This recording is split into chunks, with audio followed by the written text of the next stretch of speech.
प्यारे बच्चों, आज हम जो हिंदी का प्रकरण शुरू करने जा रहे हैं बहुत ही अच्छा प्रकरण है और बहुत ही वैज्ञानिक तरीके से समझेंगे, क्योंकि हिंदी एक बहुत ज्यादा वैज्ञानिक भाषा है। प्रकरण का नाम है पर्यायवाची शब्द। क्या है? पर्यायवाची शब्द। एक छोटी सी मैंने परिभाषा लिखी है जो आपको अच्छे से समझ में आ जाएगी। वे शब्द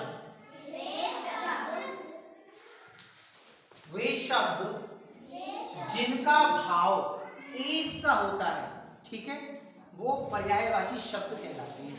जैसे कि मैं पानी को जल भी कह सकता हूं और नीर भी कह सकता हूं और पानी भी कह सकता हूं। सबका मतलब एक होता है। समझ में आ रही? अब आप देखें,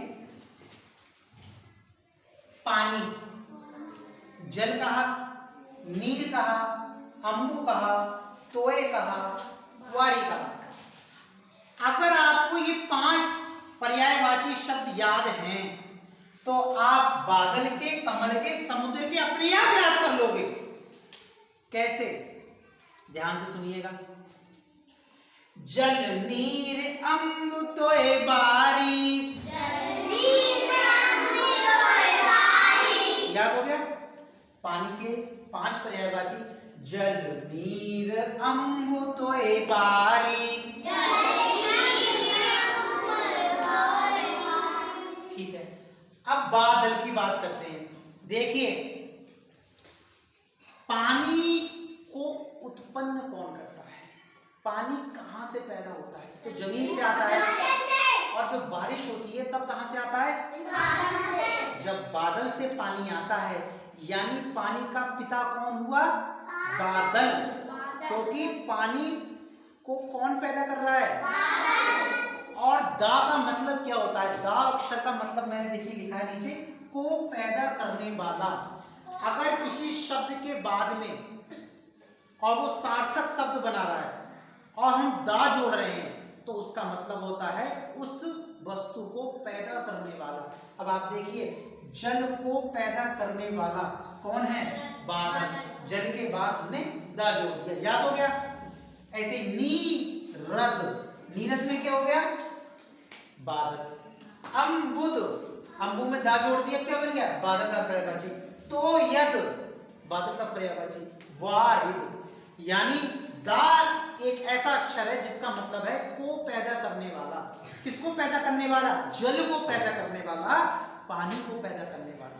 समझ में आ गया? जल अम्बु तोय बारी, जल नीर अम्बु तोय बारी। तो जलद नीरद अम्बुद तोयद बारिद किसके पर्यायवाची बन गए? किसके? बादल के।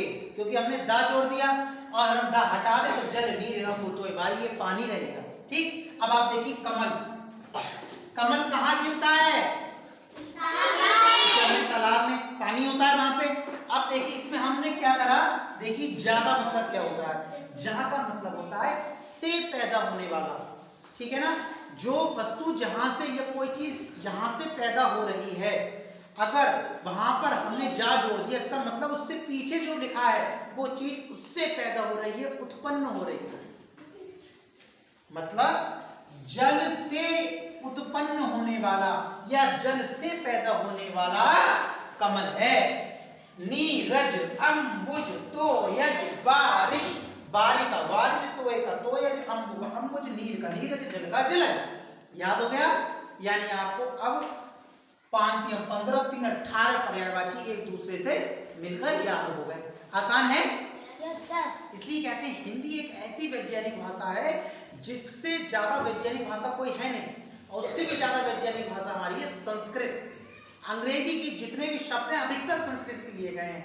भात्र से बना ब्रदर, मात्र से बना मदर, ज्योमेट्री से बनी ज्योमेट्री। तो ये सब भाषाओं की जननी संस्कृत है और हिंदी हमारी बहुत ही वैज्ञानिक भाषा है।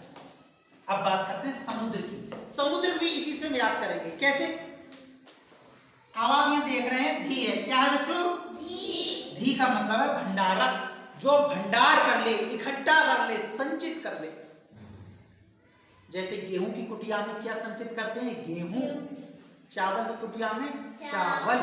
ऐसे ही पानी को इकट्ठा कौन कर सकता है? समुद्र कर सकता है।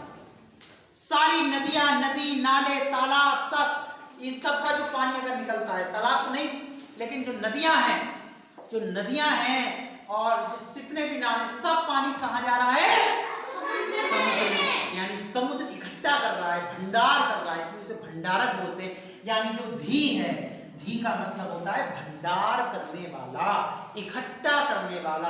और किसी शब्द के बाद में जब धी जोड़ देंगे तो उसका मतलब होगा भंडार करने वाला। किसको? उस वस्तु को जो उससे पहले लगी है।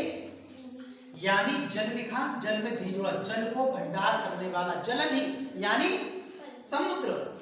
सागर, नीर को यानी जल को इकट्ठा करने वाला, भंडार करने वाला, नीरधि। अम्बु में धी जोड़ा, अम्बुधि। तोये में धी जोड़ा तो तोयधि। बारी में धी जोड़ा तो बारधि। अब आपको सबको याद हो गए? कौन सुनाएगा यहाँ पर आके? सारे पर्यायवाची आ जाओ, आ जाओ। कीर्ति इधर इधर फेस करके बताओ। आप मुझे बताइए बारधि किसे कहते हैं? बारधि। मैं पूछूंगा, आप बताओगे? चलो बैठ जाओ। अच्छा चलो ठीक है, मैं आपसे सबसे एक साथ पूछता हूँ, बताओ बारधि किसे कहेंगे?